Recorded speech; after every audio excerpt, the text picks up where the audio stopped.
And so we've seen a number of different impacts that are very unusual. And people think about bringing water to these communities, but sanitation is often an afterthought.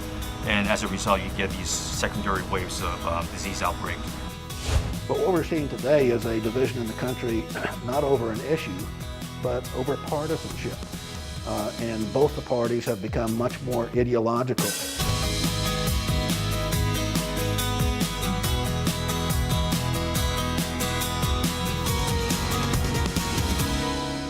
Hello and welcome to University Beat. I'm Denise White.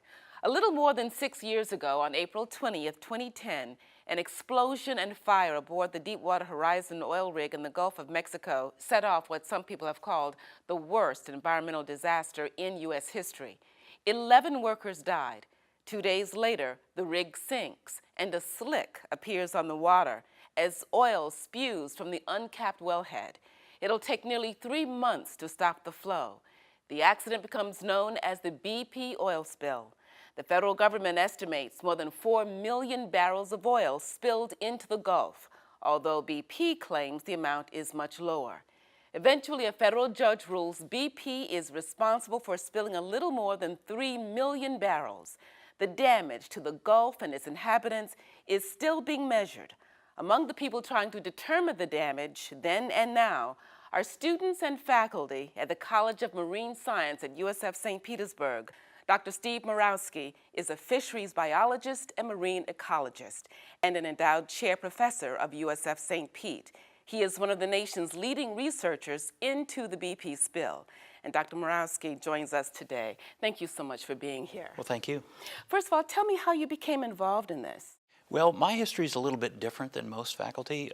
Actually, during the spill, I was working for NOAA, which is a federal agency that was involved in oil spill response. And one of the first things we did was actually contact the University of South Florida and see if they could mobilize their ship and students and faculty to come out and start collecting information. And so after the spill was over, I talked to President Genshaft and the then Dean Bill Hogarth, and they asked me if I would be interested in coming and working at the faculty and certainly being part of the university. And so I've continued my studies of Deepwater Horizon from that. What have you found now, since you've been doing this research, about the impact then and now? Well, the impacts extend far and beyond what normally you would consider an oil spill. In this particular case, the oil spill was a mile deep.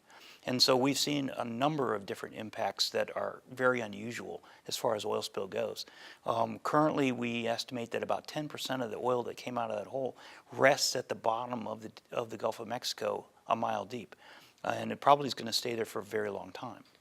And then, of course, the real impacts that people care about are the impacts on biota, and that is fishes, mammals, sea turtles, and then part of that oil made its way into the salt marshes of Louisiana and Mississippi, and so some of that oil is there as well, and so it's impacting on a continuing basis a number of different ecosystems in the Gulf. We're looking at permanent damage to the food chain as well, right? Emanating from that area. Certainly there's a lot of interaction with the deep water in terms of different types of animals and plants that live there.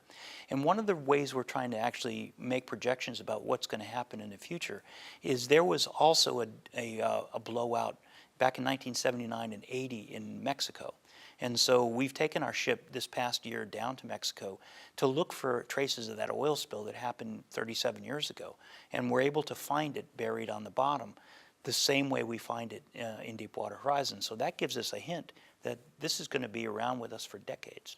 So what's your recommendations on what to do, how to minimize the impact going forward, how to speed up the cleanup of the area?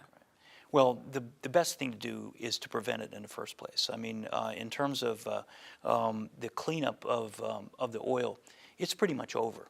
It's very difficult, in fact impossible, to clean the oil out of marshes without doing more damage to those marshes than just letting it weather.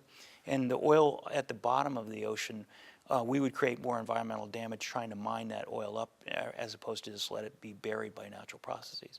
What do you think we still don't know about the impact of this spill in the Gulf?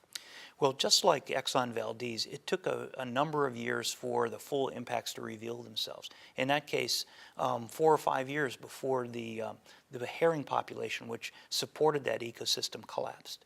And so we are on the lookout for these kinds of surprises. And it's only going to take time for us to monitor these issues to make sure that some of these unforeseen things don't pop up. Almost all the researchers that you talk to in the Gulf say that we didn't have good baseline data for what was happening in the Gulf the day before the oil spill. We really have to make that right. What difference would baseline data have made? Well, the question in the Gulf is that there's a lot of oil and hydrocarbons in the Gulf. There are natural seeps that slowly because you're sitting over a huge oil pool. So there's natural seeps that bring oil up into the water. And so if you're an oil company, you can basically say, look, it's an oily Gulf anyway. Our stuff is not contributing significantly to an oil pollution problem. It's just part of what's there. But if you have good baseline, you can separate what the impacts of a spill are from all the background that is certainly out there. And that helps in assessing blame, which means also fines, those kinds of things. And it basically says when you're done with your drilling activity, put the environment back to where it was when you started. What have we learned from this? With tragedy comes some sense of trying to put things right. USF has been in a leadership role, for the past 6 years in terms of doing science related to oil spill and coming up with new technologies and new approaches to try to understand this. The USF people were the first to discover large quantities of oil at the bottom of the ocean. We and our collaborators have come up with new methods to try to look at impacts on the deep sea critters that live in the bottom, and also doing high pressure studies. We've also monitored the fish populations to look at contamination.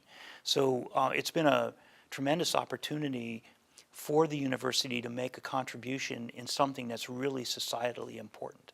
And so now I think when people think about, where are the schools that you can get a good education in terms of trying to understand the environmental impacts of oil, USF is at the top of that list.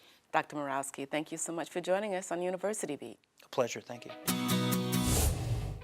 Here's the dilemma. A USF student has an idea for business, but how does he or she get started? Where do you get advice, feedback, funding? Until about 2.5 years ago, you were pretty much on your own. But now there's the Student Business Incubator, a joint project of USF Connect and the USF Center for Entrepreneurship. Dr. Michael Fountain is the Incubator's faculty director. What we want to do is to provide a location for them to work and find and establish the relationships here in the business community and be able to create their vision and execute here in Tampa Bay rather than leaving and going somewhere else. Des Williams was one of the students who worked with Fountain to set up the incubator in the fall of 2013 and was one of the first to apply for admittance. One of the most important things the incubator does is it aligns you with other successful business people in the community that can actually help you open doors, make contacts, can help you see what next steps should be as far as advancing your concept or your idea forward. Another really, really important thing that the Student Innovation Incubator gives the students is the opportunity to practice their pitch. With feedback and real insight from investors and successful entrepreneurs, it gives you the opportunity to put your concept and your idea through a vetting process that will ultimately make it a lot stronger and a lot more successful in the marketplace, having gone through a number of filters provided by other successful entrepreneurs and professors. It helps, I think, shape the idea in the way that it needs to be in order to be most successful. Today, Williams is the CEO of Aquamelon. Aquamelon is a company that manufactures the world's best tasting watermelon juice. We've developed a scalable process here in Central Florida to buy all of the extra watermelons left in the field after harvest season, extract the juice from them, bottle it, and get it to market for athletes and watermelon lovers alike. We've developed partnerships with Florida and southeastern farmers in order to buy the watermelons left in the field after harvest that aren't quite aesthetically pretty enough to go to market. We buy truckloads of those watermelons. We extract the juice using a process where we actually peel the melons, we separate the rind from the red meat, We squeeze that red meat, we take the juice out and we bottle it, and we've developed a number of different product combinations where we add coconut water blends and lime and mint ingredients to create a number of flavor profiles, all made with the antioxidant and electrolyte-rich watermelon juice base. Williams says the incubator gave him valuable exposure, not only to business leaders, but also to the news media. I think the other thing that the incubator does, if used smartly, is incubator is something that a lot of folks like to talk about. Media loves to point at the products of student innovation incubators. So from the standpoint of local news, local television, local newspapers, local magazines, even campus media, the incubator does a great job at giving students a platform to create visibility for their ideas and their concepts. So within 1 year of having been at retail, we're now looking at chain rollouts, and Aquamillan finalized the terms with a Tampa Bay area business tycoon, Dr. Karan Patel, as a capital partner going forward. So we are funded and we are moving toward chain retail within the first year of rollout. So I think business is moving forward in a very healthy way. Williams was an MBA student when he was at USF, but the incubator is not just for business majors. Stephanie Koslow owns an integrated holistic healthcare business. I came into the incubator with a psychology degree, basically.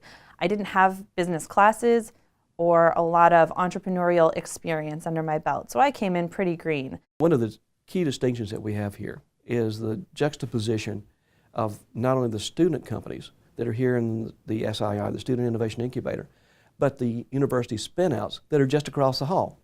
And that collaboration, that interaction that takes place on a daily basis, whether it's in a formalized manner or whether it's simply out in the cantina having coffee talking with another CEO from a university spin-out, or the Council of Professionals here at USF Connect.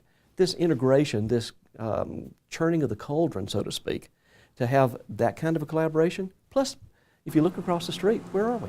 We've got engineering, we've got sciences, just across campus, the medical school.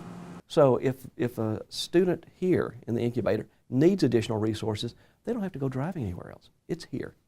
For most Americans, clean drinking water is something we take for granted, but that is not the case in many areas of the world. A USF professor and his students are trying to change that by using cutting-edge technology to turn wastewater into drinking water. And they're doing it half a world away. Mark Schreiner has their story. Work that's being done in an engineering lab at the University of South Florida and outside a school in India could be a game changer when it comes to water purification. It's a cutting-edge device more than a decade in the making, known as the New Generator. The new generator stands for nutrients, energy, and water. So what we have created is a device that can harvest the nutrients, energy, and water from waste, stuff that society discards. The patented machine works through a combination of biotechnology and a membrane separation system. So with the membrane, we are able to separate out the contaminants from the water and recover very clean water from this wastewater. That clean water can then be used in a variety of ways other than for drinking. And we are using that for toilet flushing and also irrigation. But if there's a need for us to convert that to drinking water, we can do that. It's a matter of optimizing the system and also the economics. Last December, we got a look at the New Generator on the USF campus before it was boxed up and shipped almost 10,000 miles away. It was set up near a school in a fishing village in Trivandrum, the capital of the southern Indian state of Kerala. That's where we checked in with Robert Baer, the USF engineering graduate student who's seeing how the system works in real-world conditions. So a lot of things happen that you wouldn't expect in a lab. So a few weeks ago, we had a few coconuts from a tree fall onto our data logger. And of course, not a lot of damage was done, but it wasn't something we expected. We had to rearrange the site configuration just so that it wouldn't happen again, so we could prevent further damage. The New Generator, which is completely solar-powered, is being used in conjunction with an e-toilet, India's first electronic public toilet. So that's our primary purpose, is to constantly recycle the water for the e-toilet to use and also treat the wastewater that's generated by the e-toilet. Baer adds that it's a bit of a challenge working on his own outside of the lab. We kind of joke that he's sort of like a Martian astronaut, that he's there on Mars and back at mission control, we're supporting his efforts and giving him what he needs to do the field testing. Even while field testing is going on, the team is already looking at other applications for the new generator, including at disaster sites.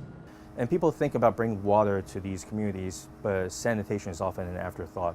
And as a result, you get these secondary waves of disease outbreaks. So our vision is that we will be able to deploy these units around the world, within a very short period after a disaster, and then be able to plug these units in and offer sanitation protection to the people in need. In the development stages, the project drew widespread interest, including financial backing from the country of India and the Bill and Melinda Gates Foundation. With the success of the field testing, that buzz continues to grow, and with it, the possibility of turning the new generator into a mass-produced, marketable product. We're in conversation with a number of people about doing this. So we would like to manufacture more of the new gens and scale this up, and this is going to happen very quickly because there's a lot of interest that we're drawing. Bear will return to Tampa this summer to present his PhD dissertation on the new generator. But he says he'll never forget the time he spent in India and the effect his team's work had on the people there. In our system, every time that I'm there troubleshooting or opening the device, I always have a crowd of at least 15 to 20 people out there, always trying to look at and see what's going on. It's really fun to see that what I'm doing in the community, it has a lot of interest by the community members themselves. For University Beat, I'm Mark Schreiner. USF students will be tracking what Floridians think about the issues this political season. They'll be working with the Nielsen Company to formulate questions for the 2016 Sunshine State Survey. Nielsen is one of the premier survey companies in the entire world. These students have an opportunity to get input and criticism from the professionals themselves face to face in the classroom. Survey questions will cover everything from the economy to education, as well as hot-button issues like gun control and immigration. These students are incredibly connected to the issues, and they have very deep knowledge, and so they ask very specific questions that need to be worded in a way that don't bias any answers. Dr. Susan McManus says the Sunshine State Survey is especially important this year because there are many unreliable polls being circulated. An example of a bad survey would be one that only surveyed 150 people and yet would break down those results into gender or race or age or income because it would not be statistically valid. So yes, you could come up with percents, but they would be meaningless. On a previous edition of University Beat, we introduced you to Dr. Darrell Paulsen. Paulsen is an emeritus professor of government at USF St. Petersburg. At the time, Paulsen talked about the challenges facing presidential candidates Donald Trump and Hillary Clinton. Today, Paulsen looks at the people Trump and Clinton are trying to woo, an electorate that he says is changing. There have been divisions in the country before, but most of those divisions have been over a particular issue. Civil rights during the 1960s, or the Vietnam War during the late 60s and early 70s, or the slavery issue back in the 1860s as well, and the emergence of the Republican Party because of that particular issue. But what we're seeing today is a division in the country not over an issue, but over partisanship. And both the parties have become much more ideological. It used to be the case 30 or 40 years ago that within the Democratic Party, you could find about a third of the Democratic Party who espoused conservative political views. It used to be the case within the Republican Party. You could find about a third of the Republican Party who would espouse moderate or liberal views on issues. Today, it's almost within the Republican Party 100% conservative, and within the Democratic Party 100% liberal. So those people who wanted the parties to become more ideological, to stand for something, have gotten what they wished for. It used to be the case that people said there's not a dime's worth of difference between the party. You know, they both stand for the same thing. Well, that's certainly not the case any longer. They are fundamentally different, and they are fundamentally ideological. And so the whole notion of compromise, which people say they want the parties to compromise and get things done, it's almost impossible because neither side is willing to compromise with the other. And it's not just the political parties, it's the voters who are as polarized as the parties. And you know, Democratic voters oftentimes refuse to have anything to do with Republicans, won't listen to a Republican argument, won't turn on a Republican TV program, just as Republicans won't listen to the Democratic views on things because they don't believe their position is valid. And it's never been so polarized, and we've got to get to a point to get beyond that somehow. Well, the moderates are still there, but they're getting trampled by the ideologues, and it's because the ideologues dominate the political process. We as Americans tend to believe that we're independent, that we listen to all sides, we respect all viewpoints, but in political reality, the political process shows us that that's simply not the case. We're unwilling to listen to differing viewpoints, and that's going to be a huge problem for the United States that we must get over if we want to move ahead and solve the major problems of the day. USF celebrated Arbor Day this spring in a seemingly appropriate way with the planting of many new trees. Among them are 73 live oaks, which are part of a project led by senior John Pills. The trees are on Crescent Hill, just north of the Marshall Center. Having lived here on campus and walking everywhere and being in the hot sun, I recognize that there are so many sidewalks that really could use some shade. Students after me, they will benefit from something that I wanted but didn't have, but now they'll have it. They'll have trees that will shade them, and they'll have a better looking campus. It'll take about 6 months to plant all of the trees.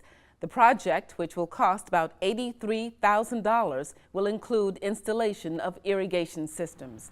The Student Green Energy Fund, which accepts proposals from USF students, is paying for the project. Those new trees join hundreds of others on the Tampa campus. How does the university keep track of them? Our Hedel Gandhi says students are using some new online technology.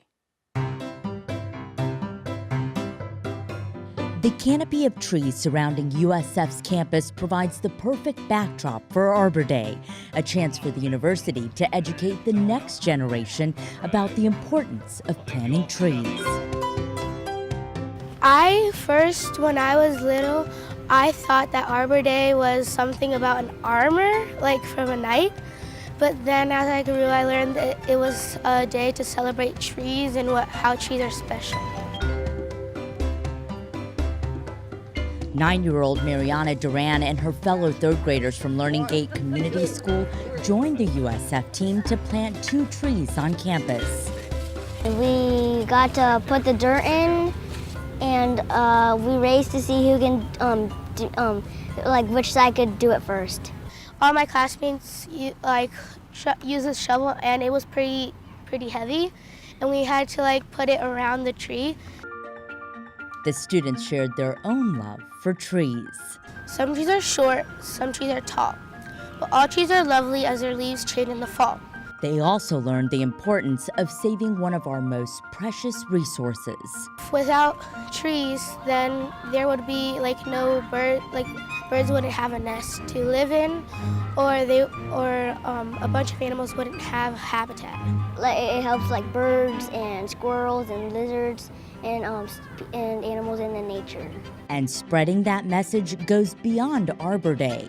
We've mapped over 3,000 of the trees on this campus over the last 4 months. It's part of the Tampa Tree Map, a web-based map and database that allows anyone to track trees in the city of Tampa and on the USF campus. I did not know that, but when I heard that, I'm like, that's cool. USF senior Keir Hamilton shows us how it works. Okay, so to map trees on the USF campus, we use a DBH tape, which is very handy for finding our circumference of the tree. They use this device thing that waypoints the tree spot, so that if they look on a compass, they can find the place where they waypoint. So right now I'm going to add this laurel oak into Tampa Tree Map. To map the tree, I'm going to first add a location. All the information about the tree goes into the app that's linked to the public database. It's all done through a smartphone. I'm going to enter in the diameter of the tree. The tree's height is also part of the profile. It's a very tall tree, 48 feet tall. And also we're going to take a picture and set the species of the tree. The final step, snapping a photo of the tree to upload to a database accessible to anyone in the world. There we are. An easy way to capture the beauty and significance of these trees. So they could check on the tree to see if it's healthy. And you know, trees are particularly important for us. They're particularly important on a college campus because it gives shade and it's beauty and it adds warmth. But it also is doing a lot of work around the world on the atmosphere. And that was the message these kids took home from Arbor Day at USF. I learned so many things, and that I learned that planting trees is actually fun. How they see a tree and all the different things a tree means to them, and their enthusiasm for planting and being stewards of this planet in the future gives us all hope. It gives us all inspiration. We all had big smiles on our face. It was a happy day. For University Beat, I'm Hedel Gandhi.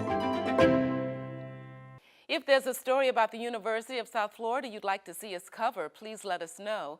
Our email is ubeat@wusf.org. Our website is universitybeattv.org. We are also on Facebook, Twitter, and Instagram. You can find us by searching University Beat TV. And that's another edition of University Beat. Thank you so much for joining us. I'm Denise White.